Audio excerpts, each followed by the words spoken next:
Yeah, I'll do a quick intro. So I'm not Okay. quite reading the entire thing about the entire bio and description, but I figured I would do a pretty quick intro and thank sponsors and folks, and then hand it off. Okay, cool. Thank you so much.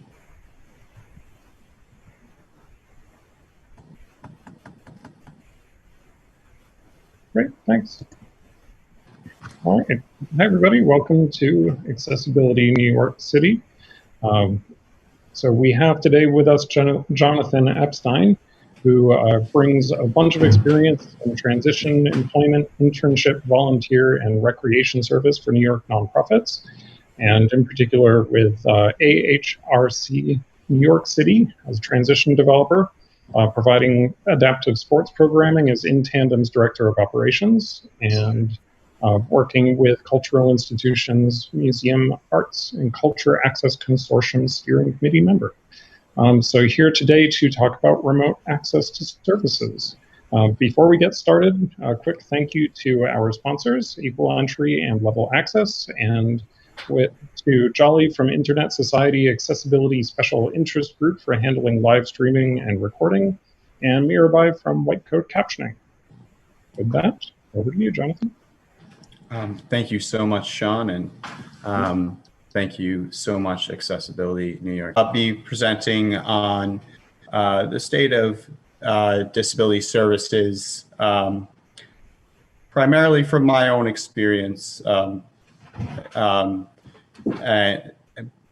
during the pandemic. So, and I'll also be talking a lot about how you can help the disability community during this time.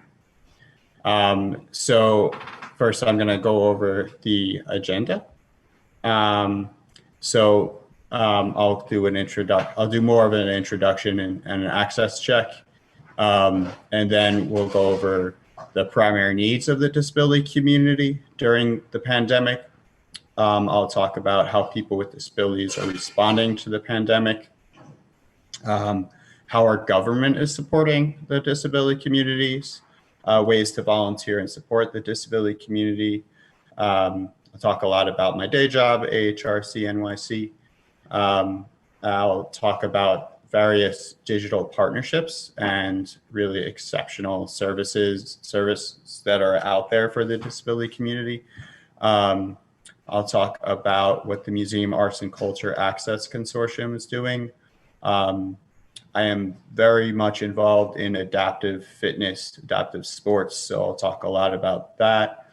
And then I'll make some suggestions for some facilitators, people facilitating sessions online for people with disabilities. And then I'll mention some other ways that you guys can get involved in supporting the disability community. So first, an access check. So while I'm doing the presentation, please keep yourselves on mute and your videos off. We'll do a Q&A where everyone can share their videos afterwards. Please keep messaging in the chat to a minimum, because for people who utilize screen readers, they are going to pick up everything that you write in the chat during the presentation. So yeah, there'll be plenty of time for Q&A after and networking. I'll be providing visual descriptions throughout the event to ensure accessibility for people who are blind or have low vision. I'll start by describing myself. I am a white male wearing a dress shirt with some floral pattern on it. I'm in my late 30s and I have brown hair and blue eyes, and I'm wearing big black headphones.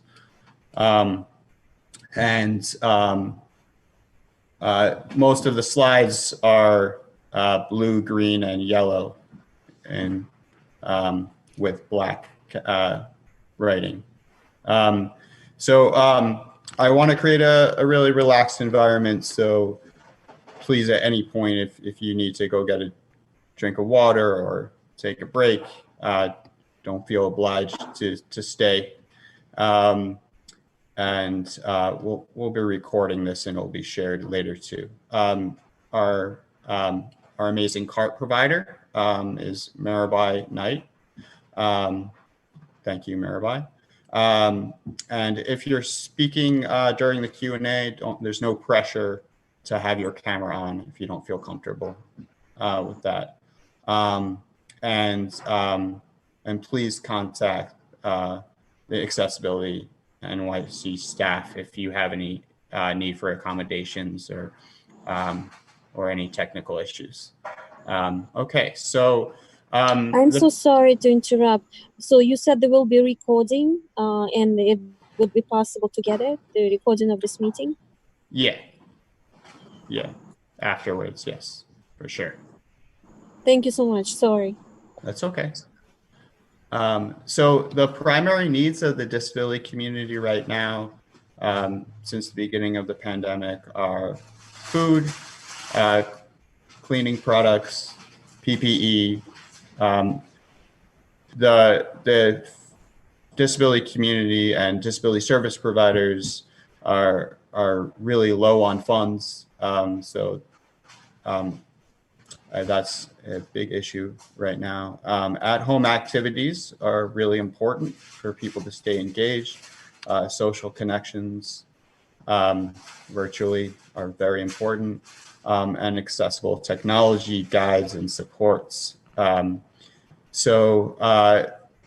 am, most of my experience is working with adults with developmental disabilities. I serve the disability community at large. So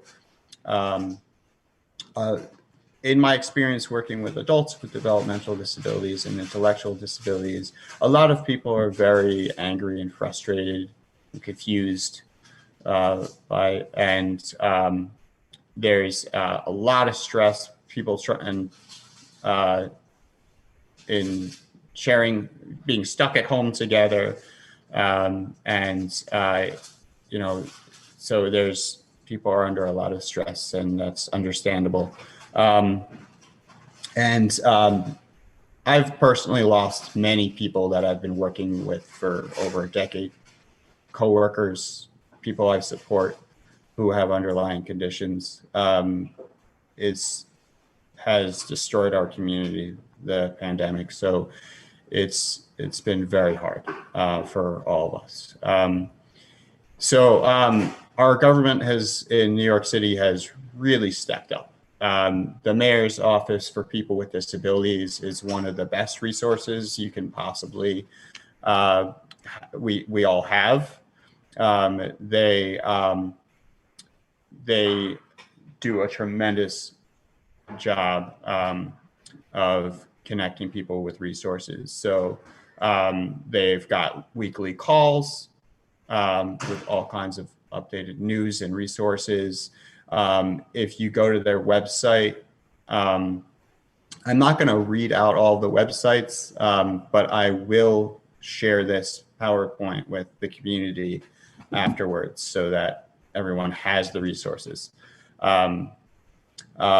But you can call 311 for their information. But they have, weekly calls with the whole community, and I utilize their at-home activities page with people that I support almost daily. They have so many great resources listed there, and ways that you for people to give back, like, for instance, Help Now NYC is if you want to learn how you can receive support or how you can support New Yorkers with disabilities, that's a great resource. They're delivering PPE and food and resources all over. They're doing a great job. So I'm going to talk about AHRC's virtual volunteer program. So pretty much anyone who's interested in getting involved can, and you can just connect with us at AHRC, and whatever your interests are or what your strengths are, we'll connect you with people that you can give back to in a meaningful way. Like if you're super interested in sports, we can set you up with people who have the similar interests and you can have a discussion group. Could really be anything along those lines. Sorry to interrupt. Got a question in from the YouTube channel to define PPE, please. Oh, personal protective equipment. Sorry. Like masks, for instance, and gloves. Sorry about that. I'll try to stay away from the acronyms. Yeah, we have volunteers running all kinds of different sessions at AHRC. So you can contact Karen Zuckerman, our Director of Volunteers and Corporate Engagement, karen.zuckerman@ahrcnyc.org, or me. I'll provide everyone with my contact information, Jonathon.Epstein@ahrcnyc.org. It's Jonathon with an O-N at the end, Jonathon. I've done some work with Invisible Hands Deliver. They have volunteers making deliveries to at-risk community members facing COVID. I've got their logo here, a white and a blue interlocking hand with the words Invisible Hands in turquoise.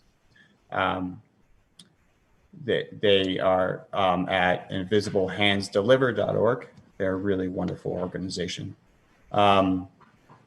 Other ways that you can give back are getting involved with reaching out community services. I've worked with many different food pantries. This is a food pantry based in Brooklyn. I've worked with dozens over the years. These are they're doing some of the best work out there, and they're a smaller organization, so they really need help more than like the New York Common Pantry. So reaching out community services, they were typically getting 80 families a day prior to COVID. Now they're getting over 200 people, 200 families a day. So, and they're now creating a new service for homebound persons, largely seniors and people with disabilities. So they have a very safe way of volunteering. You can pick up food outside of their building and then deliver it to people outside of their building, so you don't have to go inside. Danielle Cafaro is doing all their communications, and she's at COVID-19 at rcsprograms.org. They're a really wonderful organization. I'll be partnering with them for AHRC's MLK Day of Service, where we focus on fighting food insecurity. I'm going to talk a bit about how AHRC is supporting people that we support. So we are in regular contact with the people that we support and their families, and constantly assessing what their needs are and connecting them with resources that make sense for them. So we have staff bringing PPE, personal protective equipment, food, cleaning supplies, anything that people really need to their homes. We're providing people with, not everyone can use technology or is interested in technology. So we're bringing like activity kits and to people's homes, art supplies. We're giving people iPads. We're helping people connect with free Wi-Fi services. That the mayor's office for people with disabilities has information, for instance, about why they have all kinds of information, but they have information about Wi-Fi services on their website. That's where I learned about that.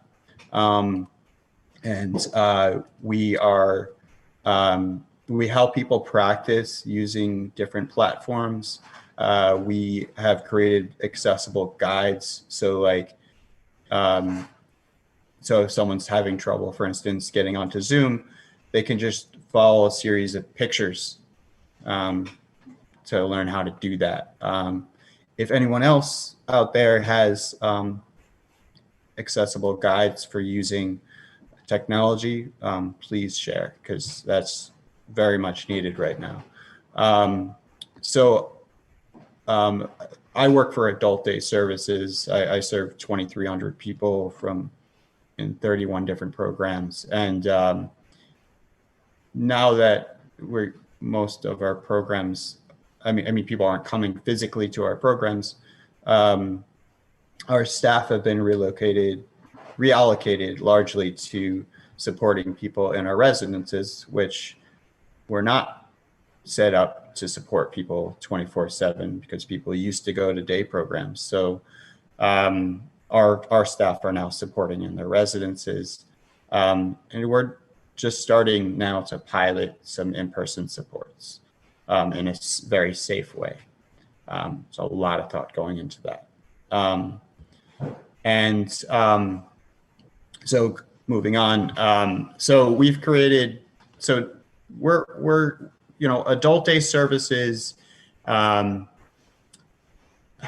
primarily, we have, at our facilities, people would come in prior to COVID, people would come in, they would check in with each other, find out what they were going to do that day, either go to a job site, go to a volunteer opportunity, go to a cultural institution, and then come back to the facility. Obviously, that's not happening anymore. So we try to create their Zoom experience in a very similar way. So it's the same login credentials every day to keep it as easy as possible for people.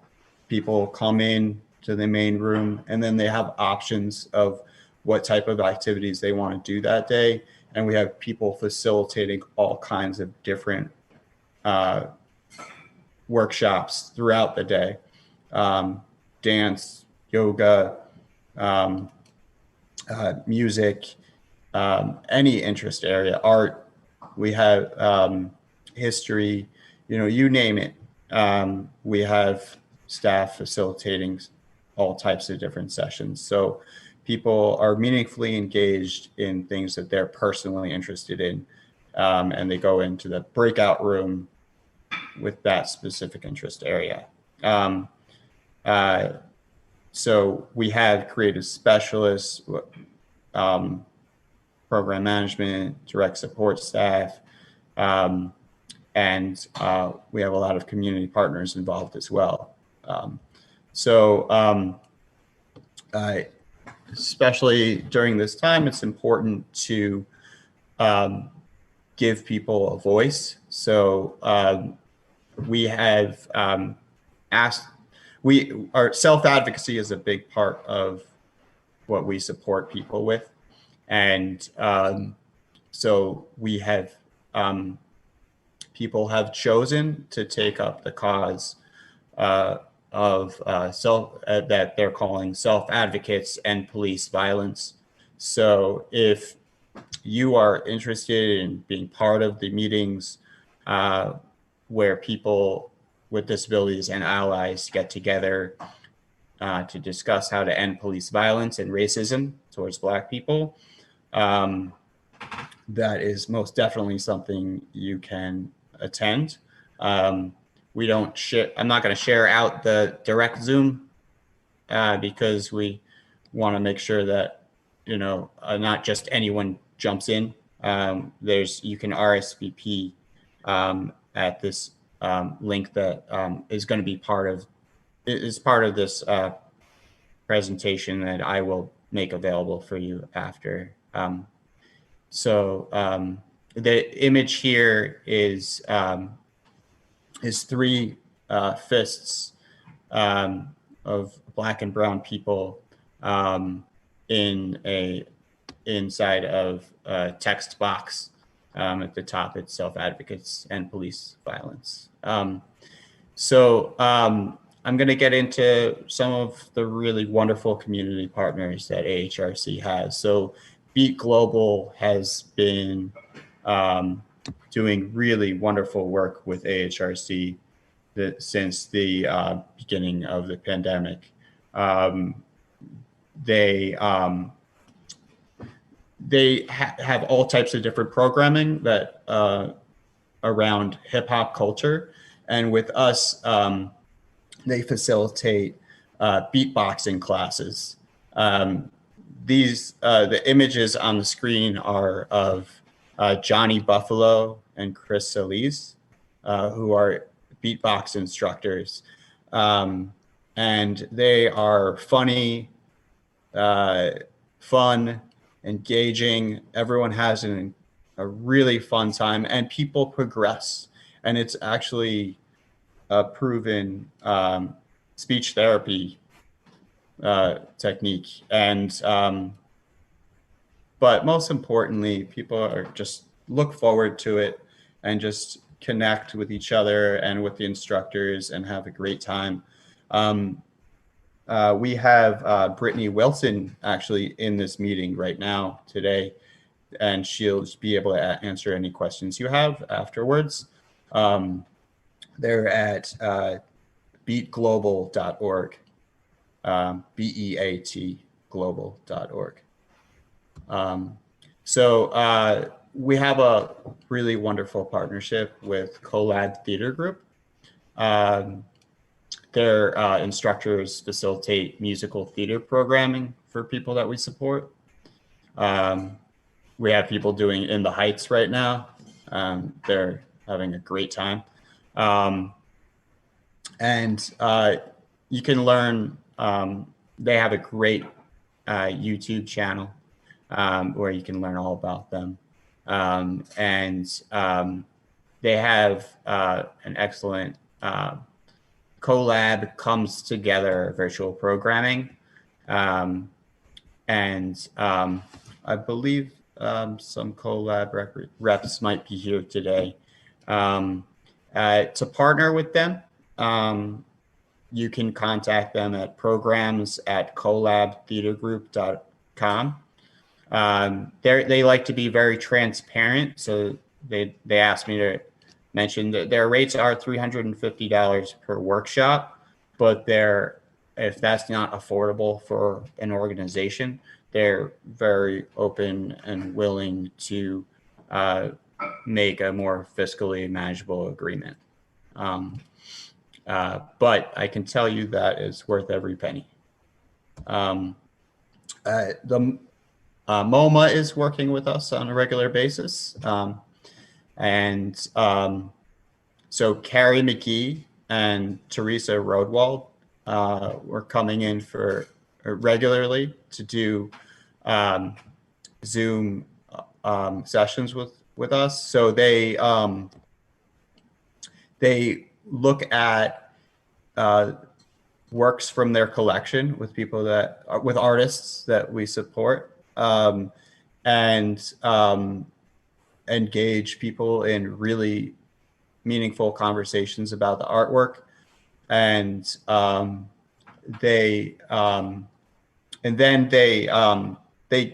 thing that they've done which is a great model, is they give people homework around creating art, and having something to do outside of the session that they can then work on and bring back and share with the group is a great model for providing services right now. And you can, check out their website. They've got a tremendous amount of accessible material on their site.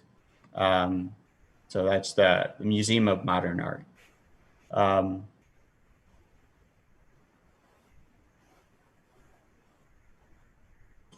Okay, so the New York Transit Museum.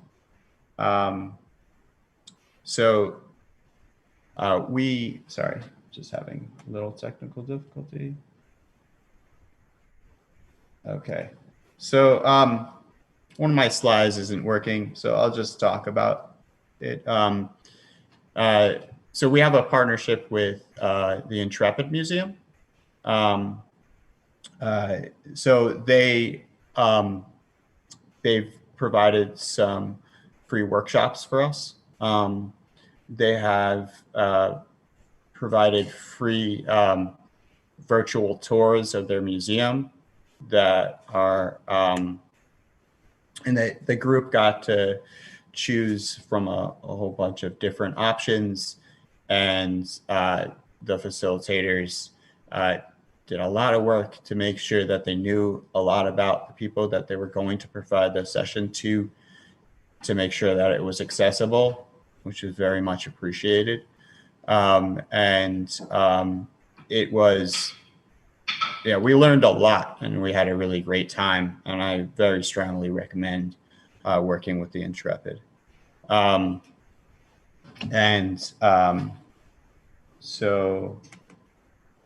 Charlotte Martin should be here today if you want to ask her questions about the Intrepid Museum.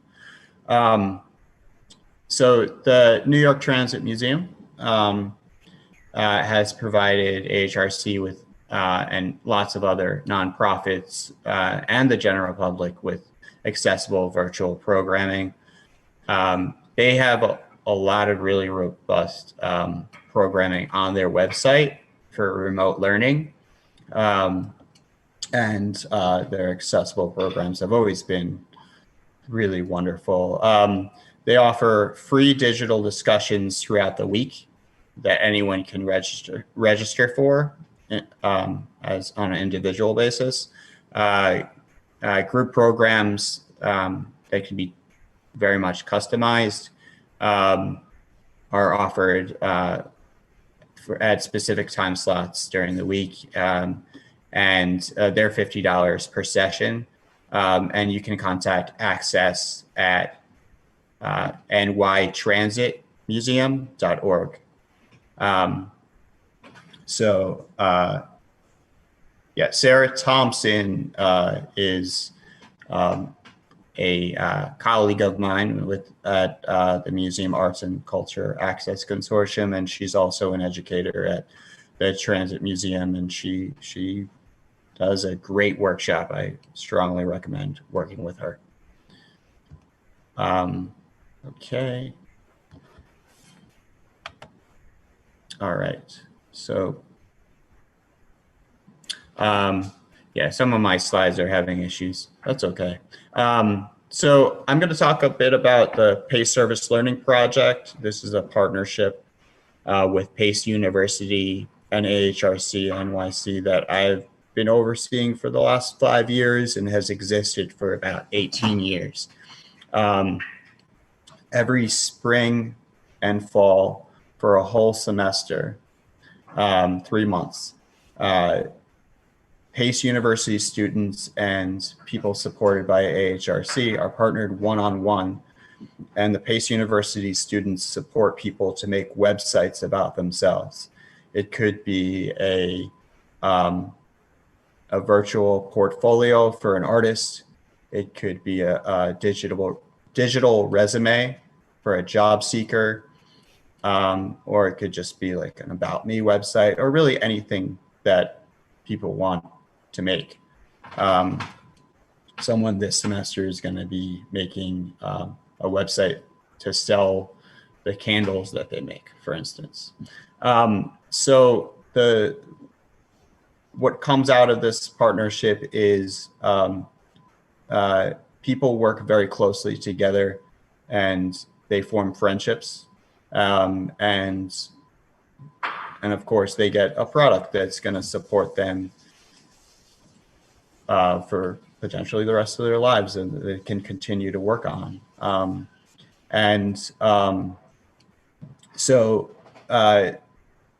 What's interesting is that doing this project, last semester ended on virtually. So we got we turned around very quickly and we're on Zoom. And we found that the websites were actually better than previous semesters, because when you're using Zoom and you're developing a website together, you're all looking at the same thing at the same time.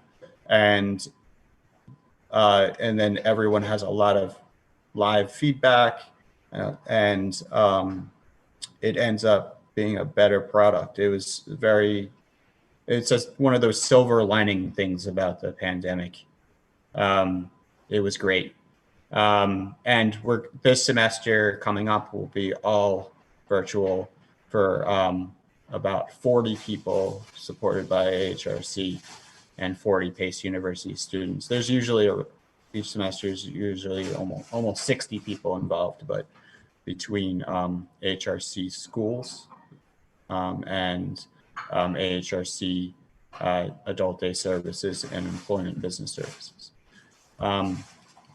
Daniel's Music Foundation.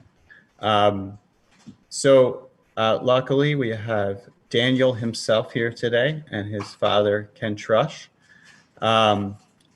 Daniel's Music Foundation and AHRC have been working closely together for a long time. We have, I believe, if I'm not mistaken, about 48 people in Adult Day Services. Many other people from other programs and on their own time attend Daniel's Music Foundation workshops. But the partnership that I oversee is with Adult Day Services. And for many years, we have people going to their music programming, which is, they're some of the best music instructors I've ever experienced. And they really know what they're doing and they have an amazing time. And so do all the people that we support. They have created an on-demand library of resources for the disability community that include exercises, physical exercises using music and percussion and sing-alongs, and it's for different age groups. I use it. I've during the pandemic, agencies don't have as many staff as they used to, unfortunately, and a lot of us are put in some strange roles that I am suddenly a music teacher. I know nothing about music, so I've been heavily relying on Daniel's Music Foundation and other materials and supports that I've found. Speaking of which, Brandy Hooper is a music instructor, and she has a really great Vimeo account with more than 50 accessible virtual lessons that I very strongly recommend. So it's vimeo.com/Brandy Hooper, BRANDY Hooper, HOOPER. She's a very gifted music instructor. Maybe DMF wants to hire her. I don't know. She's great. Disability Unite. So I'm just going to read what they've written about themselves because it's a bit complicated. Disability Unite strives for full inclusiveness of the diverse disability community to enable community mobilization and a singular voice. It uses a brand created solely for the platform, and all partners here are equal. While the name is Disability Unite, we respect the diversity of opinion, background, and lived experience within the community. The platform was created by Project Access, a disability community consortium, and the New York City Mayor's Office for People with Disabilities. Making events virtual has been an opportunity for the disability access and inclusion and the growing Disability Unite community has continued to share opportunities to overcome virtual barriers. The virtual performances for the Americans with Disabilities Act 30th anniversary needed to accommodate large numbers and many ages. We choose to create a platform which could celebrate the breadth of this audience's interests and preferences. The event took place on 3 stages. Stage 1 was performance, stage 2 was discussion, and stage 3 was gaming. Users could choose their preferred user experience, typical video, which was captioned video, American Sign Language video, which also had captions, and audio description video, or plain language video. So plain language was something that was new to me. They had these virtual events for the ADA at 30. So if you entered the event virtually through that gateway, the plain language, so you heard one voice, which was an interpreter who took the language that was being presented and made it into concrete terms so that people with intellectual and developmental disabilities can understand the presentation.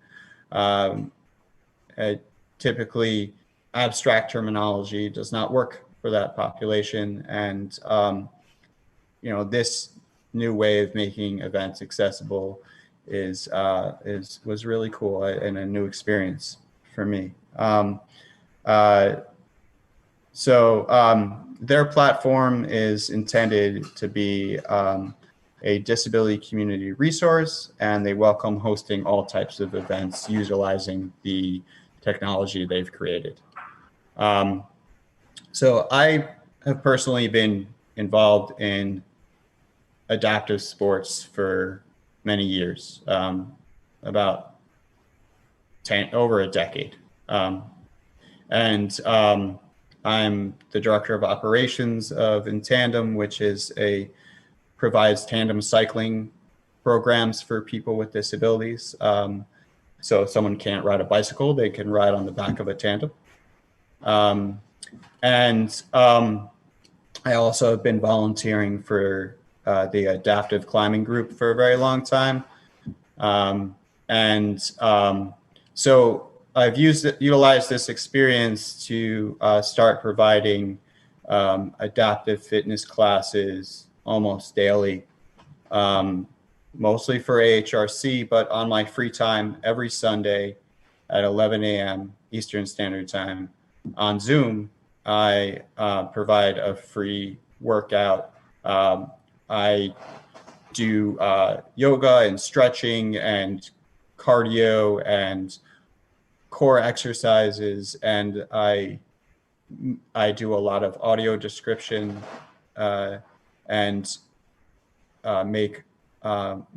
I describe modifications for each movement to make sure that it's accessible.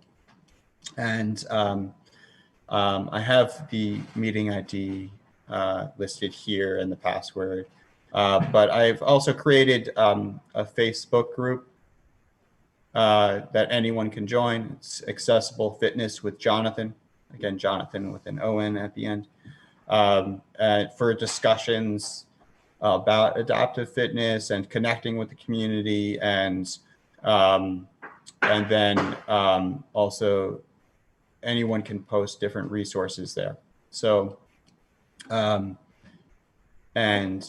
resources such as Blind Alive. So Blind Alive is an organization that provides some very accessible audio recordings, fitness audio recordings. So they're free to download. I use them regularly with people that I support. They have tracks that cover lots of different areas of exercises. So like yoga, meditation, boot camp, all kinds of things. And what's great about these audio tracks are that if you didn't understand what the instructor said, they have a separate audio track for each movement so that breaks down exactly, it breaks down the movement in more detail. They created this for the blind and low vision community, but it's a great resource for anyone. They are in need of funding. Mel Scott is the founder and creator of this, and she's out of pocket, keeping it alive. So if you are interested in giving back to them, they're at blindalive.com, and definitely use their services. It's a really great resource. So the Museum Arts and Culture Access Consortium, they have a wonderful at-home activities page. I'm a board member of this organization. I've been volunteering with them, specifically with their Supporting Transitions working group, which focuses on making cultural institutions accessible for people with autism and other developmental disabilities. I've been volunteering with them for many years, and then I just joined as a steering committee member in April. So one thing that we're doing now is any artist with a disability, we are spotlighting people on our social media. So anyone interested in that can sign up for that. Go to macaccess.org. Everything's there. We have social meetups today. We just did it today, right before I came here. I did a dance workshop with Mark Morris Dance Company. We've got the Queens Theater Improv Workshop coming up on April 25th at 4 to 4:30. And these social meetups are for young adults with developmental disabilities. We have on August 28th a virtual meeting of the DayHab network. So day programs and cultural institutions come together and share resources. There's a job opening at MAC if anyone's interested for the project manager position. So check out our job posting there about that. Definitely utilize the cultural calendar. If you have anything for the disability community that you'd like to post, please post it there. We have a 2-week intensive employment series coming up. We're gonna try to,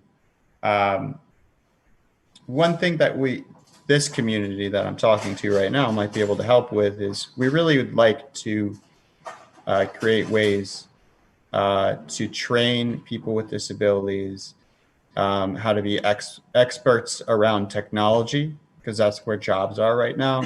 And we have funding to pay instructors, or if people want to volunteer, that's cool too. So if you're interested, please let me know. So I'm gonna now just kind of go over real quickly some suggestions I have for people who facilitate Zoom sessions. I facilitate maybe like 4 to 5 hours of Zoom sessions a day, 5 days a week. So this is what I've learned. Pre-plan with people, let them know what materials they're going to need how to set up their space. So like if you're having an art class, make sure that they have pencil and paper. Let their circles of support know what they'll need. So they get to know the group before you try to do a workshop with people, so you can make it person-centered. Empower people to support their friends. People will like call their friends and encourage them to get on the Zoom call, for instance. Provide social stories around technology, or that any social story that could help someone, but technology fails a lot, and people should be prepared for that to happen. So keep the login credentials the same and consistent, so that, because it's very difficult for people to log into something new. If you're going to come and provide a service, it's better for you to come and join an existing Zoom session than to try to get people to come to you. You'll be more successful if you go to them. And create opportunities for people to be the facilitators or co-facilitators. Leave time and space for people to connect socially. People need that now more than ever. So have some, if you're going to come and teach a dance workshop, always leave time at the end or at the beginning for people to say hello to you and get to know you a little bit and just chat. Be flexible, have lots of backup plans. Definitely have someone there to handle the technical issues, so that it's very difficult to facilitate a session while you're making sure everyone logs in and calling people to make sure that they have the Zoom credentials and stuff like that. So have someone else there to help you, have a backup person in case your computer crashes. When people get together, it's important that they feel they belong to the group. So create bonding experiences for people. Keep the group as consistent as possible if you can. A series is always better than a one-off. Of course, you have to have the finances for that. It's understandable. When people are creating things on Zoom, it's a strange environment and they might not want it to share because they're afraid maybe their work isn't as good as someone else's. So really foster an environment of healing and not competition. And use breakout rooms for people who need some one-on-one attention or to create different interest groups. So I'm going to finish my presentation by quickly talking about some ways that you guys can get involved. Submit events on the Museum Arts and Culture Access Consortium website. If you're interested in the Supporting Transitions job, please apply. Submit resources also to the Mayor's Office for People with Disabilities, any at-home activities. Let us know about grant activity opportunities. If you have any curriculum that you want to share with the community that's accessible, please do share. And if you're able to offer technology trainings, please let us know. Any CART providers that you've worked with, or sign language ASL interpreters, or anyone that provides adaptive services that you have had success with, please let us know so that we can share it out. And that's my presentation. Thank you so much for your time. Awesome. Thank you, Jonathan. Are there any questions? I am watching the chat. I'm also watching the live stream chat. If you get questions. And if you're on the Zoom call, you can also unmute and ask directly.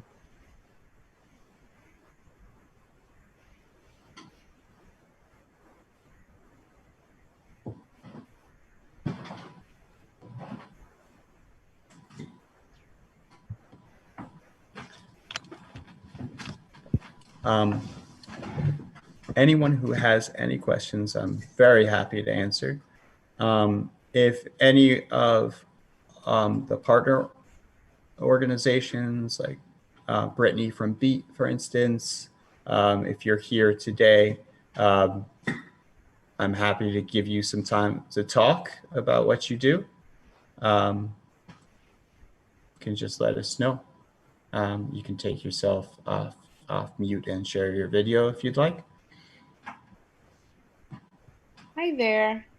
Yes, I can certainly speak a little bit about the organization. Sorry, here's the video. Hello, everyone. And thank you so much, Jonathan, for that amazing presentation. I've already been reached out to by one of the wonderful attendees here today, and I did want to speak briefly about Beat Global, which is the organization that offers beatboxing classes to AHRC participants. And everything Jonathan said is an amazing class for just having a great time, for socializing with your peers, as well as, you know, practicing different sounds that they might ordinarily have issues with. It's not necessarily a replacement for speech therapy, or we're saying it is speech therapy, but it is a nice complement, and it is something fun for folks to do if they are having issues with certain sounds. So I did, like I mentioned, I did get a ping from one of the participants. So just to speak briefly, we are a NYC-based organization that is offering virtual workshops currently to a few adult day programs such as AHRC. And Jonathan, I tell him all the time, he's been a fantastic advocate for Beat. He has shared many opportunities for us to work with different groups. And just continues to be a great ally for us, and you know, just like our warrior out there in the world. So we're very grateful for him. But everything that he spoke to is exactly what we like to offer in our programs, such as like the at-home activities and the socializing aspects. While it is a beatboxing class, we do allow the participants to talk to each other if they need to, if they haven't seen each other.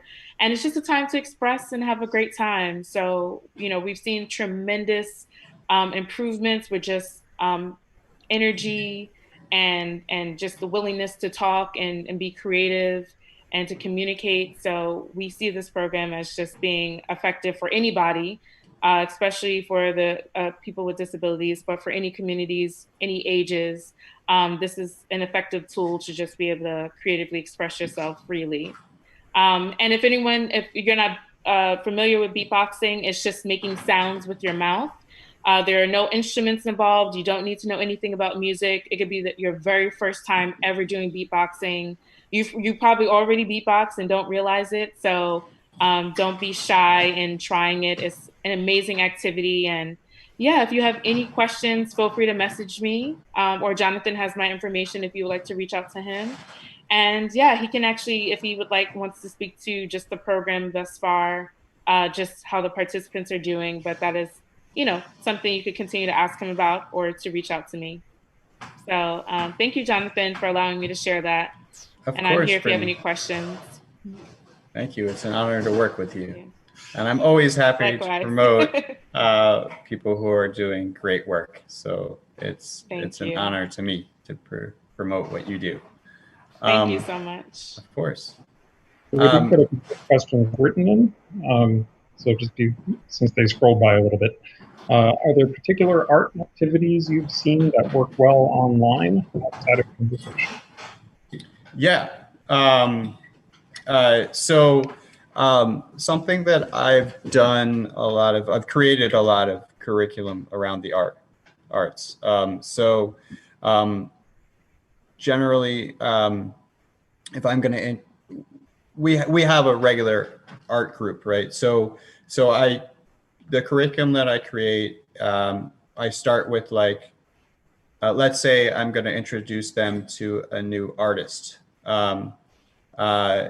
like Keith Haring. I will find like a short video, a 4-minute video about Keith Haring. I'll make sure that there's, you know, I represent the organization. I work with adults, and so I don't try to avoid adult content, but we are like a nonprofit and we have to be careful. So I avoid like nudity and cursing and stuff like that. So I always vet the material ahead of time. So I have the 4-minute video that I vetted, and then I'll find like 4 or 5 of that artist's images, and then so I'll show the video, we'll talk about it, talk about what we learned from it. Then we'll go into the images and we'll spend time, what shapes you see, what does it make you think about? You know, we just have a whole conversation about each piece, what colors are there. And then I choose one image, and I try to choose an image that you don't have to be a master to try to recreate. Sometimes, like if we're doing like Van Gogh or something, it is a complicated image. So and then we'll choose that image, I'll spotlight that image, and then we'll draw it together. I'll play soothing music, usually classical, and then we'll spend time drawing what we see. And I encourage people like draw. You don't have to draw what's on the screen. You can draw whatever this piece inspires you to draw. We always emphasize, if all you have is a crayon and a piece of paper, that's fine. Or you can use anything, any writing utensil. You can write on cardboard. You can, you know, and so that you can kind of, just with that kind of guideline, you can take any artist in the world and create a curriculum, a simple curriculum using that model that is going to be super engaging. We create new presentations for people every week. Some programs are creating new PowerPoints every day. I don't know how to do that, but I do one about once a week. And then I use that same curriculum for different groups to work efficiently. And sometimes we'll revisit them if we haven't seen them in a while, and just do a different, when we draw, we'll just do a different piece. I hope that was helpful. Cool, thank you. The other question that I saw go by, can you talk about why it's not usually appropriate to use virtual programs designed for kids with adults who have developmental disabilities? Thank you so much for bringing that up. So when you work with adults with developmental disabilities, it's important to have the same expectations of people as you would anyone else their age. It's important because they're adults. They should be treated like adults. They should be given the same opportunity. Learned helplessness is very common in the disability community because people without disabilities expect very little of people. And then when everything is done for you, you don't learn how to do things on your own. So my rule of thumb when I'm training staff is like, don't do anything for someone that they can do for themselves. Obviously, you know, you don't want to create a negative environment. So if someone, you know, you don't force people to do anything, but you encourage people and you talk about the benefits of people being independent and doing things by themselves. And you try and you prompt as much as possible. So materials that are for children are infantilizing, and they promote the general population treating people with disabilities like kids when they're adults. And another reality is like, if someone is, you know, someone might be really interested in Disney, right? And there are adult ways to get involved with Disney. All the people who draw Disney characters are adults. The people, you know, so, but like Barney is for little kids. Like, there's no way around that. It's for children. If an adult is trying to get a job and they're talking about Barney, you know, it's stigmatizing. So we can't we shouldn't tell people what to do or what to think, but we can provide opportunities that are age appropriate. So if someone's making a website about their interests, and they probably have more than one interest, so encourage them towards adult things that are, you know, if it's unlikely someone's going to say, I want my website to only be about Barney, you know? So maybe they have some other interests that they can share about themselves. But, you know, it's not about getting in a fight with the person, but it's about, you know, giving them other options more that are not going to be stigmatizing for that person. I hope that answered your question. Awesome. Thank you for talking through that. And it looks like a few of the folks from Daniel's Music wanted to chime in. Yes. Yes. Ken, Trush, and Daniel, please join us. Thank you. Yeah. And if Nadine could also. Yes. Hi, Nadine. Hey, Nadine. Nadine, you're on mute. There you go. Hi. Hello. It's great to see you guys. I was just using Daniel's Music Foundation materials today. I got a good workout. Wow. Thank you. You could use it for your fitness class as well. Definitely. I want to introduce everyone, and then Daniel is going to take through most of the little presentation. Nadine McNeil is our program director, and she's been with us for over 10 years. She's our very first operational staff person. So she's been doing an amazing job for a long time. Yeah. This is the one and the only Daniel from Daniel's Music. And you may see me when we talk now that sometimes I cue Daniel in, because sometimes you have. Sometimes I have memory issues. But not long-term, right? Yeah, my long-term memory is good, but my short-term memory still needs a little bit of work. You might see me. So tell everyone how old Daniel's Music is. Oh, yeah, okay. So Daniel's Music Foundation is 14 now. And we started with what? We started with one keyboard class and only 5 musicians back in 2006. And today we have our very own big, beautiful 8,700 square foot music center up on 101st Street in Lexington Avenue. And so we serve how many people in our free program? Yeah, we serve over 300 musicians in our free program.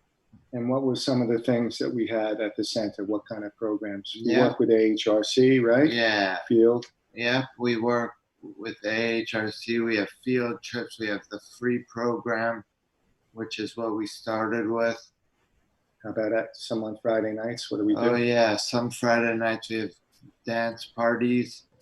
And then now the center is closed, so what did we do? We opened up the DMF virtual community. You want to talk a little about that virtual community, what we offer? Oh, okay. So we offer private lessons. Is it expensive? Or yeah, $50. It's $50 for an hour private lesson. And what else do we have? Virtual? We have virtual dance parties. Videos, right? Yeah, we have videos. And Daniel's Music was started as a foundation of giving. The majority of our programs are free. We do have some fee-based programs because we have a large overhead. We have about 20 staff now, and we have, like Daniel said, this big, beautiful center. But really what we want to do is give. And we have, everyone on the staff are a bunch of givers. Yeah. And that's what we do. And so we really encourage people to visit our website now, speak to Nadine, speak to this guy. He's got it all there. And, you know, our hope is not only to serve people in the metropolitan area, but nationally and one day globally as well. Because we all know how many people with disabilities in the country? There's about 100. No, about 4. About 40 million. Oh yeah. 40 million people with disabilities in the country. And we just want to help as many people as possible. And there are 1 billion in the world. That's right. There's too many in the world growing every day. And the beautiful thing about music is, you know, Daniel was injured when he was 12. And like we spoke, sometimes he has short-term memory loss. But not with music. I can listen to a song once or twice and then remember all of the words. It has this special way of getting to people, into their soul. And we just hope that more people will take advantage of our programs. The EMF On Demand is free. Jonathon's talked about that. The live events are free. And then the fee-based, there's you know, a small fee just to cover some costs. Any questions we're happy to answer. Definitely.